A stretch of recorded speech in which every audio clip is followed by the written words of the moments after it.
படத்தை பார்த்த உடனே நீங்கள் ட்ரெய்லர்லேயே எல்லாம் சொல்லிட்டாங்க. ஒரு அமானுஷம், த்ரில்லர், ட்ரீம்ஸ், அது உங்கள் கனவுலேருந்து வர்றது நிஜமாகுமா அப்படின்னு நிறைய சொல்லிட்டா வந்து ஸ்பாய்லர் ஆகிடும். அதனால் அது சொல்ல வேணாம். ட்ரெய்லர்லேயே அப்படி இப்படி விட்டு விட்டால் அழகாக சொல்லியிருக்காங்க.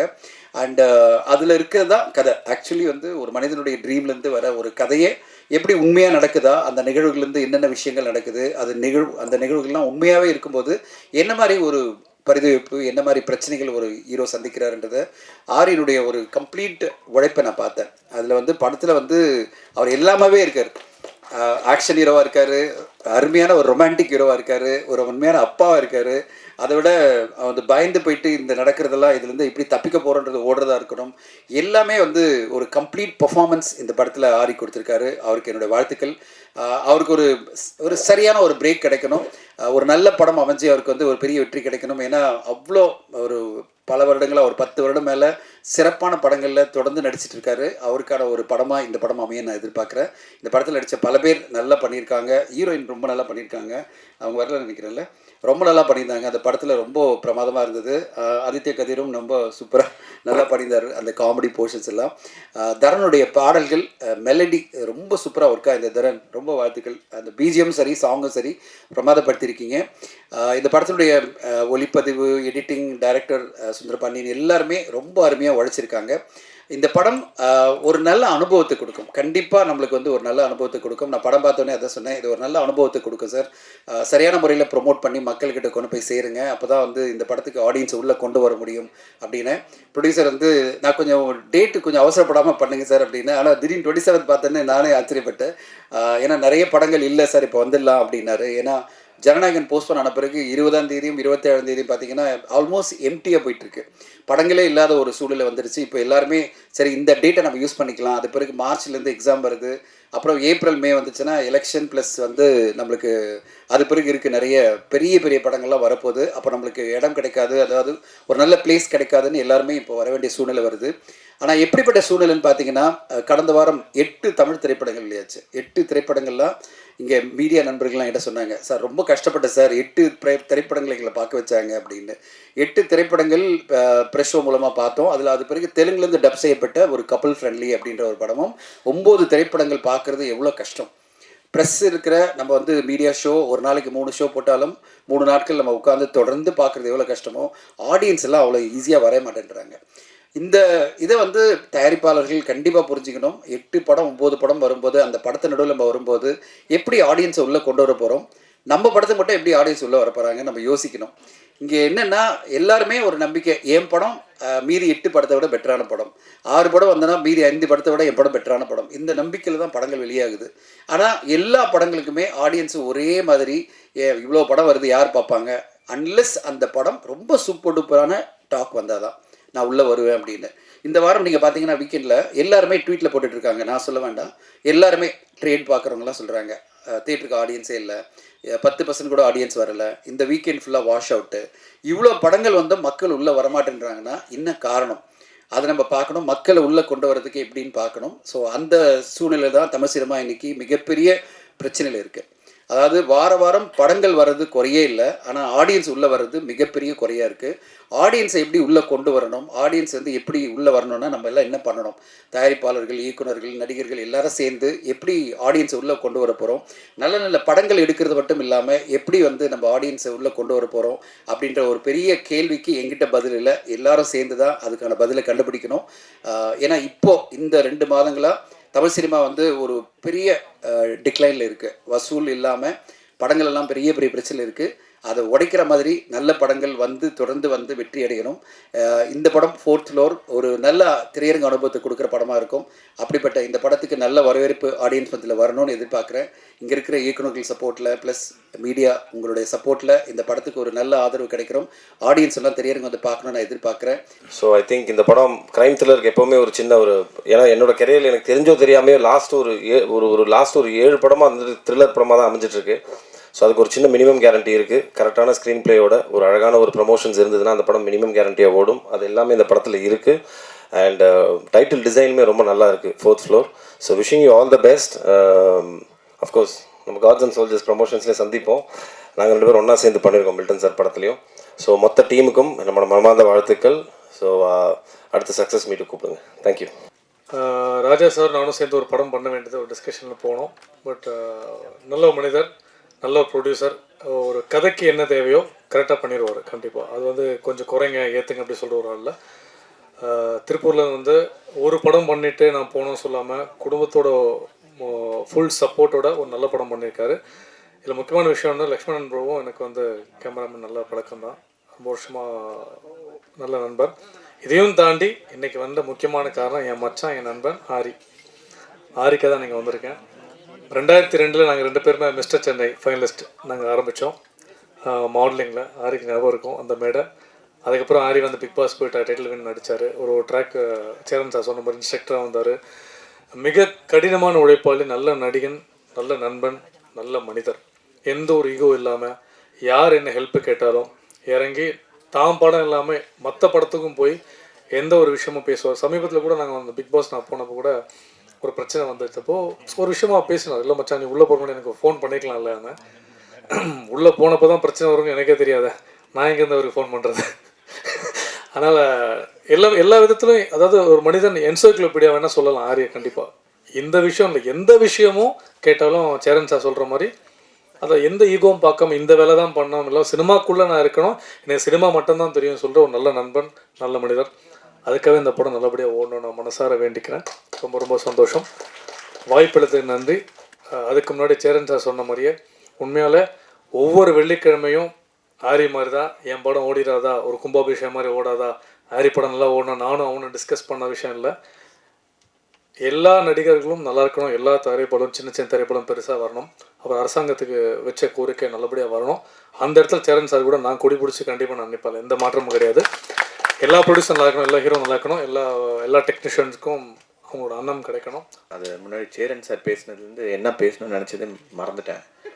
ஆக்சுவலாக பிளான்டாலாம் வரல. But sir, hats off to you sir. என்ன சொல்கிறதுன்னு தெரியல. நானும் தனஞ்சயன் சாரும் இப்போ அதை பற்றி தான் பேசியிருந்தோம். உண்மையிலுமே இந்த படத்துக்கு நான் இந்த விழா நாயகன், இந்த இசை, அந்த விழாலாம் தாண்டி ராஜா சார் வந்து அவர் ஒரு குழந்த மாதிரி. அவர் இந்த படம் மூலிமா தான் எனக்கு பழக்கமாக தெரியும். பட் அவரோட வெறி எனக்கு தெரியும் சார். இந்த படத்தை கொண்டு போய் எப்படி அவர் சேர்ப்பார், அதை இந்த ரிலீஸ்க்கு கொண்டு இந்த விழாக்கு நான் இன்றைக்கி வந்த காரணம் வந்து அவருக்காக மட்டும்தான், என் இசைக்காகவோ அதுக்காக கிடையாது. பட் கண்டிப்பாக இது உங்களுக்கு நடக்கும் சார். இந்த படம் உங்களுக்காக, இந்த படம் எங்களுக்கெல்லாம் ஜெயிக்குதோ இல்லையோ உங்களுக்காக இது ஜெயிக்கும். எல்லா ப்ரொடியூசர்ஸ்க்கும் சின்ன படங்கள் எப்படி வளர்ந்து வரணும்னு நம்ம நினச்சிட்டு இருக்கோம். ஏன்னா நீங்கள் சின்ன படங்கள்லாம் ஜெயிச்சா தான் நாங்கள் ஜெயிக்க முடியும். ஒரு 47 படம் பண்ணியிருப்பேன். அதில் ஒரு 30 படம் என்னோடய இசை எங்கே போச்சுன்னு எனக்கு தெரியாது. என்னோட 4 செவத்துக்குள்ளே என் ஸ்டுடியோக்குள்ளே மட்டும்தான் நான் கேட்டுட்ருக்கேன், எனக்கு மட்டும்தான் தெரியும். இதெல்லாம் ஜெயிச்சாதான் அதுவும் ஜெயிக்கும். ஸோ இது ஜெயிக்கணும் சார், ஜெயிக்கும். இன்னைக்கு நீங்கள் பேசினது உங்கள் இந்த உலகத்துக்கு கேட்கும், அது மாறும் சார். அண்ட் மேடையில் இருக்க எல்லா பெரியவங்க வந்தவங்க எல்லாருக்கும் ரொம்ப நன்றி இன்னைக்கு வந்ததுக்கு. இவங்கெல்லாம் been big directors, producers, big inspiration, lot of respect for them. And இன்னைக்கு வந்து ரொம்ப நாளாக நான் ஆரி ப்ரோவோட ஒரு படம் பண்ணணும்னு நினச்சி, அது இவ்வளோ வருடங்கள் கழித்து எனக்கும் அவருக்கும் நடந்திருக்கு. He's more like a brother to me. எல்லாமே சொன்ன மாதிரி the most dedicated sincere actor, not only in acting. அவர் சாப்பிட்ற சாப்பாடுலேருந்து, டைமிங்லேருந்து, அவர் பேசுகிற வார்த்தைகள்லேருந்து எல்லாமே யோசித்து ரொம்ப நிதானமாக இருக்கக்கூடிய ஒரு மனிதர். I have learnt lots from you இந்த படத்துலேருந்து. Very happy to be working with you in this மூவிங்க. இந்த படத்துலேயே இருக்கிறதுலே ரொம்ப ஒரு பேஷண்ட்டான ஒருத்தர்னா நம்ம டைரக்டர் தான். அதை பாருங்கள், பின்னாடி போய் உட்காந்துட்டாரு. ஓ சாரி. நிறைய தடவை நான் ஸ்டுடியோக்கு போய் வேலை செஞ்சதோட அவர் தான் என் ஸ்டுடியோவில் போய் உட்காந்துருக்காரு. அதுக்கு நான் அவங்களை வெயிட் பண்ண வைக்கல சார். இல்லை, ஜென்ரலாக ஒரு சீன் பண்ணுறோம், ஒரு ரீல் பண்ணுறோம், அதை போய் திரும்பி திரும்பி பார்க்கணும். இந்த படம் வந்து ரொம்ப நாளாக போயிட்டுருக்குனாலும் மியூசிக்கில் என்ன மாற்றலாம், அவ்வளோ ஆர்வம், அவ்வளோ இது. இந்த படத்தோட ஸ்க்ரீன் பிளேலாம் நீங்கள் பார்த்தீங்கன்னா தெரியும், ரொம்ப அழகாக பண்ணியிருக்காரு. அண்ட் என்னோட நெருங்கிய நண்பர் Lakshman, we are getting united after போடாபுடிக்கு அப்புறமா சேர்றோம். So very very happy to be there. All the technicians எல்லாமே நல்லா பண்ணியிருக்காங்க. Thank all my singers, Aditya, RK, Srinisha, Chinnu. அவர் வந்து ஒரு மெக்கானிக்காக தான் நான் வந்து பார்த்து அவர் இந்த படத்தில் இன்ட்ரடியூஸ் பண்ணணும்னு பண்ணேன். அதுக்கப்புறமா அவர் ஜி தமிழ் மியூசிக்கில் வந்து ஒரு பெரிய சிங்கர் ஆகிட்டார். என்னோட ஆஸ்தான ஒரு லிரிசிஸ்ட் வந்து கு கார்த்திக். அவர் எப்பவுமே ஒரு படத்துக்கு ஒரு பாட்டு இவர் எழுதிட்டோன்னு சொல்லுவேன். அந்த படத்துக்குள்ளே போய் பழகினோடனே அந்த டேரக்டரோட ஃப்ரெண்டாக எல்லா பாட்டும் அவர் எழுதிடுவார். இன்றைக்கி வந்தோடனே தான் எங்களுக்கே தெரியுது 3 பாட்டு எல்லாமே அவர் தான் எழுதியிருக்காரு. என்னென்ன பாட்டுன்னு உட்காந்து யோசிச்சுட்டு இருக்கோம். பட் ரொம்ப சந்தோஷமாக இருக்குது for being here and thank you all for the press for supporting me. Thank you. என்னை பற்றி இங்கே யாருக்கும் தெரியாது. நான் கேரளா, கர்நாடகா, இப்போ ஒரு புதுசாக ஒரு தமிழ் படம் பண்ணிகிட்ருக்கேன். சாந்தலான்னு பேர். ஃபஸ்ட்டெல்லாம் எக்ஸிக்யூட்டிவ் ப்ரொடியூசராகி ஃபைனான்சராகி 1991 நான் சினிமா இண்டஸ்ட்ரியில் இருக்கேன். எனக்கு பேக் போனாக நம்ம சுந்தர் ரொம்ப வருஷமாக பழக்கம், என்னோடய நண்பன். இன்றைக்கி காலையில் கூப்பிட்டு தான் சொன்னார், இந்த மாதிரி ஒரு ஆடியோ லான்ச் இருக்குது, நீங்கள் வரணும்னு. 2 மணிக்கு இருக்கிற ஃப்ளைட்டு கிடைக்கல, 4 மணிக்கு இருக்கிற ஃப்ளைட்டை பிடிச்சி எப்படியும் வந்து சேர்ந்தேன். Thanks a lot to everybody. இப்போ ஒரு பேன் இண்டியா சினிமா நாங்கள் பண்ண போகிறோம். அதுக்கு கூட சுந்தர் இருக்கார்.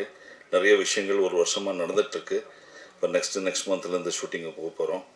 Thank you very much. 4th floor வெற்றி பெறட்டும், நல்லபடியாக வரட்டும்னு சொல்லிட்டு 4th floor இந்த படத்தை பொறுத்த வரைக்கும் தரண்குமார் அவர் தான் என்னுடைய இந்த படத்துக்குள்ளே கொண்டு வந்தார், மியூசிக் டைரக்டர். அவருடைய எல்லா படங்கள்லேயும் எப்படியாவது ஒரு பாடலாவது எழுதிடுவேன்.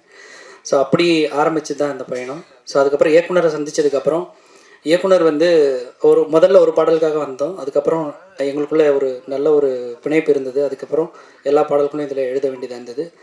எல்லா பாடல்களும் இந்த படத்தில் எனக்கு பொறுத்த வரைக்கும் எல்லாமே ஒரு மெலடியாக கிடைச்சது. ரொம்ப இயக்குனர் வந்து நல்லா தமிழ் வரிகளை விரும்புகிற ஒரு இயக்குனராக இருக்கார். ஸோ எனக்கு அது ரொம்ப சந்தோஷமாக இருந்தது இந்த படத்தில் பாடல்கள் எழுந்தது. அதுவும் இல்லாமல் தரண்குமார் பற்றி நம்ம சொல்லி ஆகணும். ஏன்னா முதல் முறை இப்போ 4th floor டைட்டில் இருந்தாலும் நம்ம கிரவுண்ட் ஃப்ளோரில் தான் நம்ம அது ஆடியோ லான்ச் பண்ணுறோம். அந்த மாதிரி கிரவுண்டடாக இருக்கிறது எப்போவுமே வெற்றி தான். ஒரு கிரவுண்டடாக இருக்கிறதுன்றது எப்போவுமே வெற்றி. அந்த மாதிரி தரண்குமார் நான் முதல் முறையாக 5 வருஷமாக நாங்கள் பழகிறோம். முதல் வாட்டி எப்படி மீட் பண்ணும்போது எவ்வளோ கிரவுண்டடாக இருந்தாரோ இன்றைக்கி வரைக்கும் அப்படியே ஒரு நண்பராக இருக்கார். ஸோ எனக்கு அவருக்கும் நன்றிகள். ஸோ நான் பார்த்து ரசித்த சிறந்த ஆளுமைகளாகிய சுசீந்திரன் சார் வந்திருந்தார். நான் அவர் ஏற்கனவே அவர்கிட்ட பேசியிருக்கேன். சேரன் சார், எல்லாருக்குமே நன்றிகள். அதுவும் இல்லாமல் ஆரி சார் அவர்கள் வந்து முன்னாடி அவர் நடித்த படங்கள்லையும் எழுதியிருக்கேன். இதுக்கப்புறம் வர படங்கள்லேயும் நான் பாடல் எழுதிட்டுருக்கேன். அதுவே எங்களுடைய ஒரு சிறந்த ஒரு திரைப்பயணமாக நான் பார்க்குறேன். இந்த படத்தில் எனக்கு வாய்ப்பளித்த தயாரிப்பாளர்களுக்கும் இசையமைப்பாளர்களுக்கும் இயக்குனர் அவர்களுக்கும் என்னுடைய மனமார்ந்த நன்றிகளை தெரிவித்துக் கொள்கிறேன். நன்றி. எனக்கு இப்போ இந்த எல்லாரும் ஒரு மாதிரி பரபரப்பாக பேசிட்டே இருந்தாங்க. இதை வந்து நான் ஒரு நன்றி சொல்ல மேடையாக தான் எடுத்துக்கணும். அதை விட ஃபஸ்ட்டு எனக்கு ரொம்ப பிடிச்சது என்னென்னா, இங்கே ஒருத்தர் நின்றுட்டே இருந்தார். எங்கே ஜெய் தானே சார், ஜெயகாந்தன் அது பின்னாடி வந்துட்டார். டிஆர் சார் பேசும்போது கூல் சுரேஷ் பின்னாடி இருந்து கைத்தட்டுற மாதிரி கைத்தட்டு அங்கேருந்து தான் வருது எல்லாருக்கும். ரொம்ப நன்றி ப்ரோ. இந்த படத்தில் எனக்கு வாய்ப்பு கொடுத்த டைரக்டர் சுந்தர் சார், அப்புறம் அந்த வாய்ப்பு கிடைக்கிறதுக்கு என் கூட இருந்த கார்த்திக் துரை அண்ணா, எனக்கு மட்டும் இல்லை நிறைய பேருக்கு வந்து அவர் சப்போர்ட்டிவாக இருந்திருக்காரு. அப்புறம் ப்ரொடியூசர் ராஜா சார், ரொம்ப ஒரு சந்தோஷமாக இருக்கும் அவர் கூட இருக்கும்போது. எப்போ பார்த்தாலும் சிரிச்சுக்கிட்டு அவங்க சொன்னாங்கல்ல பேசினாலே சிரிப்பு வரணும், அந்த மாதிரி அவரும் கூட இருக்கும்போது எனக்கு அந்த ஃபீலிங்கே இருக்கும். என்ன சொன்னாலும் சிரிச்சுக்கிட்டே இருப்பார். அந்த மாதிரி சந்தோஷமாக எல்லாரையும் பார்த்துக்கிட்டாரு. எப்படி ஆரி அண்ணா வந்து ஒரு ஸ்ட்ரைட் ஃபார்வேர்டோ அந்த மாதிரி வந்து எங்கள் ப்ரொடியூசர் வந்து மூவிங் ஃபார்வேர்டு. என்னென்ன இருந்தாலும் பரவாயில்ல, போப்பா பண்ணுருவோம்ப்பா, அதெல்லாம் பார்த்துக்கலாம், அதெல்லாம் சூப்பராக பண்ணிடலாம் அப்படின்னு சொல்லிட்டு சூப்பராக பண்ணார். இந்த இடத்துல வந்து இது எனக்கு தெரிஞ்சு ஒரு 40 படம் நடிச்சிருப்பேன். ஆனால் ஃபஸ்ட்டு எனக்கு ஒரு படத்தில் வாய்ப்பு கொடுத்தாரு லக்ஷ்மண் சார், என்னோடய ஃபஸ்ட்டு டைரக்டர். அவர் அந்த வாய்ப்பு கொடுக்கலன்னா நான் இன்றைக்கி இங்கே நிற்கவே முடியாது. ஸோ அண்ணா ரொம்ப நன்றிண்ணே. அந்த விதைன்னு சொல்லுவாங்களே, அதை கரெக்டாக வந்து அவர் தான் வச்சது. ஸோ அவருக்கு இந்த இடத்துல ரொம்ப நன்றி. அதே மாதிரி டேஞ்சர் மணி அண்ணா, நான் வந்து வடபழனி உள்ளே வந்து எங்கே போகிறது என்னன்னே தெரியாத போது நான் உனக்கு ஹெல்ப் பண்ணுறப்பா அப்படின்னாரு. என்னது ஹெல்ப் பண்ணுறீங்களா, என்ன புதுசாக இருக்குது நம்ம லைஃப்பில் அப்படின்னு ஒவ்வொரு ஆஃபீஸ் அட்ரஸாக கொடுத்து என்னை வந்து எல்லா இடத்துக்கும் போய் அவரே கூட வந்து இந்த பையன் நல்லா பண்ணுவாங்க, இவனுக்கு ஒரு வாய்ப்பு தாங்கன்னு சொன்னேன். இப்போ நாங்கள் எல்லாரும் ஒரே மேடையில் இருக்கிறது வந்து இந்த இடத்துல ரொம்ப சந்தோஷமாக இருக்குது. ஆரியண்ணா, உங்கள் கூட நடிச்சது ரொம்ப சந்தோஷம்னா. நிறைய விஷயம் கற்றுக்கிட்டேன் அந்த ஒர்க் அவுட்டை தவிர. அதையும் வந்து அடுத்த படத்தில் கற்றுக்கிறேன். பிரஜன் அண்ணா உங்கள் கூட நடிச்சிருக்கேன் நிறைய. நானும் பிரஜன் அண்ணாவும் 23 மணி நேரத்துக்குள்ளே ஒரு படம் நடித்தோம். அது பண்ணும்போது பிரஜன் அண்ணா எவ்வளோ ஃபாஸ்ட்டாக எல்லாத்தையும் ஹேண்டில் பண்ணாருன்னு தெரியும். திடீர்னு ஓடி போய் டான்ஸ் ஆடுவார். என்ன ஒரு டான்ஸ் ஆடிருக்காரு, திடீர்னு ஃபைட் பண்ணுவார். சூப்பராக வந்து அந்த 23 ஹவர்ஸ்க்குள்ளே அந்த படத்தை சூப்பராக நடித்தார். இன்னும் நிறைய இடங்களுக்கு நீங்கள் போகணும், பெரிய பெரிய லெவலில் நீங்கள் வரணுன்னு. சூர்யாண்ணா நன்றிண்ணே. நீங்களும் இந்த படத்தில் நான் நடிக்கிறதுக்கு ரொம்ப உறுதுணையாக இருந்தீங்க. இந்த படத்தில் நான் மட்டும் இல்லை, என் கூட நிறைய ஃப்ரெண்ட்ஸு நடித்தாங்க. ஸோ இங்கே இடம் இல்லாதனால அவங்களாம் அங்கே நிற்கிறாங்க. அவங்க எல்லோரும் கொஞ்சம் ஸ்டேஜுக்கு வந்தீங்கன்னா எனக்கு ரொம்ப சந்தோஷமாக இருக்கும். எல்லோரும் பாலா, அப்புறம் பிரதீப், எல்லோரும் கொஞ்சம் வாங்களேன். தேவா, விபிதா, ஜெய் வாங்க ப்ரோ, வாங்க.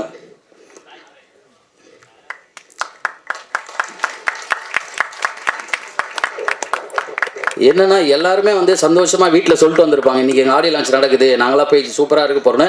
இங்கே ஸ்டேஜில் இடம் இருந்தால் எல்லாம் அங்கே உட்காந்துருக்காங்க. இவங்க எல்லாருமே இந்த 4th ஃப்ளோர் குடும்பத்தை சார்ந்தவங்க தான். அவங்க எல்லாருக்கும் ஒரு மிகப்பெரிய கைத்தட்டலை கொடுத்தீங்கன்னா ரொம்ப சந்தோஷமாக இருக்கும். ரொம்ப நன்றி. இந்த படம் வந்து உங்களை எந்த விதத்துலையும் டிசப்பாயிண்ட் பண்ணாது. எல்லோரும் பாருங்கள், என்ஜாய் பண்ணுங்கள். சேரன் சார் கிளம்பிட்டாங்களா? அவர் பேசுறதெல்லாம் வந்து கேட்கும்போது ஐயோ நம்ம என்ன, அவர் சூப்பராக ஒரு விஷயம் சொன்னார். ஸோ அதை எல்லோரும் ஃபாலோ பண்ணி சினிமா நல்லா இருக்கணும். அப்போ தான் எல்லாருமே நல்லா இருக்க முடியும். ஸோ சினிமா ஜெயிக்கணும்.